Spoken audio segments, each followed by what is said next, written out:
Hey everyone, Couch Investor back to another video for today. So let's talk about Snowflake.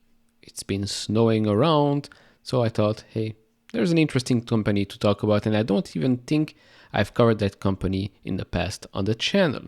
Now, most of you are probably familiar with the company. Most of you probably know the company is extremely expensive as well, but there is a reason why. There is a reason why the market is giving this company a premium. So we're going to talk about all of that in this video. Obviously, I'm going to touch on a couple of numbers that, well, they reported not so long ago, but currently this is the state of Snowflake. It's down 55% year to date. It's around $48 billion in market cap. Revenue has been rising quite fast this last couple of years. Return on equity is negative 14%, but it is free cash flow positive and growing, and that's great to see. And that's also one of the reasons why the market is giving this company a nice little premium. Gross profit margin above 65%. Now, of course, if you look at this company, you can not really look at it from a P standpoint, but even if you just look at a price to sales ratio, it's now currently at 18 times next 12 months, which is extremely expensive.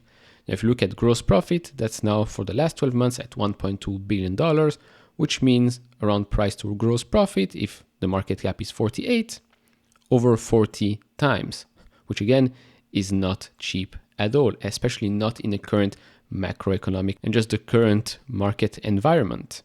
Now the stock today sits at $151, but it did get a couple of, well, new price targets from analysts after their quarterly earnings.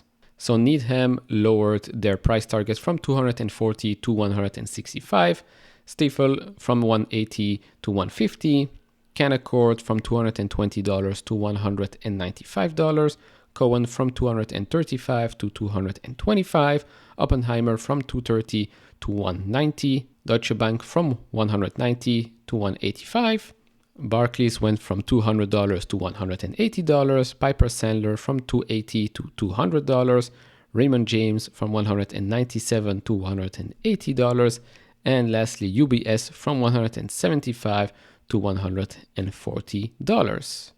The main reason why most of them, if not all of them, lowered their price target is because of, well, Q4, the forecast, is because of the current macroeconomic environment, is because of the slowing down in growth and potential risks. But overall, they're all still bullish on the long-term success of the company. Why is that? Well, we're going to have a look at that in just a bit. But first, I would really appreciate it if you hit that thumbs up button and subscribe if you have not. And if you want to support me and this channel, do check out the link down in the description and in the pinned comment to get the top 10 best stocks to buy now, or go to fool.com/couchinvestor and make sure to check out all the other links in the pinned comment. So let's start with the bullishness here, and there's a lot of things to be bullish on.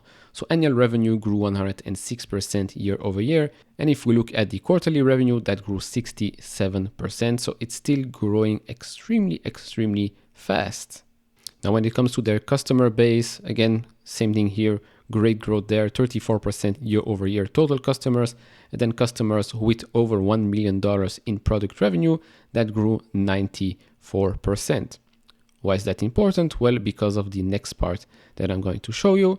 Not this one, the one after that, but this is basically Forbes Global 2000 customers that grew 18% year over year.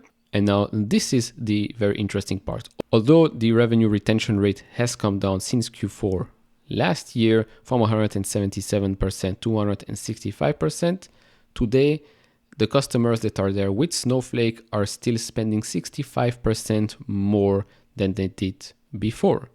And the customer base is increasing. Of course, this number might come down even more, but if it stays above, let's say 140, 150%, still quite good, especially if they can continue to grow their customer base at this rate.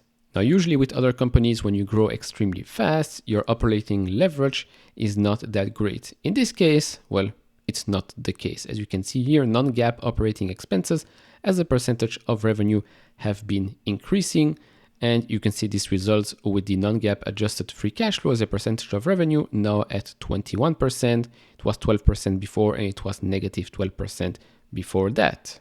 And of course, all of that leads to free cash flow and adjusted free cash flow. Yes, it has come down since Q1, but we can see here a little reacceleration from Q2 to Q3. Now, before we go and look at the outlook, I do want to touch on this part right here, the data sharing part. Now, to make this a sticky business, let's say, to basically force customer to not switch services, this is where the interesting parts come in. So data sharing, 22% of customers have at least one, if not more, stable edge, which means they can share the data with other customers, with other, I don't know,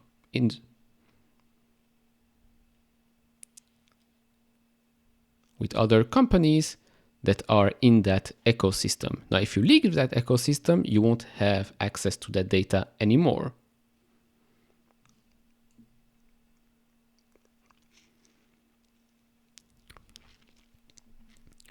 And as you can clearly see here, it is working because marketplace listing has increased 11%, not year over year, but quarter over quarter.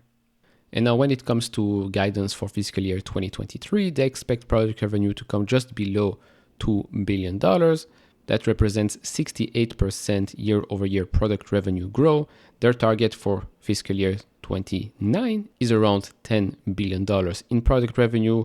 That means that it will grow 30% approximately. And they expect non-GAAP product gross profit to be around 75%, non-GAAP operating income to be 3%, it was negative before, and they expect it to be around 20% in fiscal year 29. Now with non-GAAP adjusted free cash flow, that sits around 21%, they expect that to be around 25% fiscal year 29. And lastly, a comment they made during the earnings call. So they say here that they are focused on revenue growth through expanding operating and free cash flow margins. Over the past 6 weeks, we have seen weaker consumption in APJ and small medium segment. However, recent consumption patterns give us confidence that our largest and most strategic customers will continue to grow. With the holidays approaching and uncertainty with how customers will operate, we believe taking a more conservative approach is responsible as we resource plan for Q4 and fiscal 2024. Even with slower than expected growth, we are committed to generating meaningful free cash flow. For the fourth quarter, we expect product revenue between $535 and $540 million, representing year-over-year growth between 49 to 50%. And turning to margins, they expect on a non-GAAP basis around 1% operating margin. So yes, it came in a bit lower than what the market was expecting. Maybe they are, let's say, putting the bar a bit lower right now because it is, well, the times are a bit uncertain, and who knows, maybe they'll beat that and the market will be extremely happy. But overall, if you're buying Snowflake or if you're holding Snowflake right now and your issue is that valuation is high, well, I hope that now you know why it is high, because it is a tremendous business. Of course, it will need to continue to grow at current rates because otherwise, well, the valuation just doesn't make any sense. But if it does, then valuation shouldn't really be an issue right now. Now, obviously, do share your thoughts down in the comments below. Are you holding Snowflake? Are you planning on buying, maybe selling? Let me know down in the comments below. And if you enjoy this type of videos, leave it a thumbs up. And if you haven't subscribed to this channel, maybe hit that subscribe button, and I see you all in the next one. Bye-bye.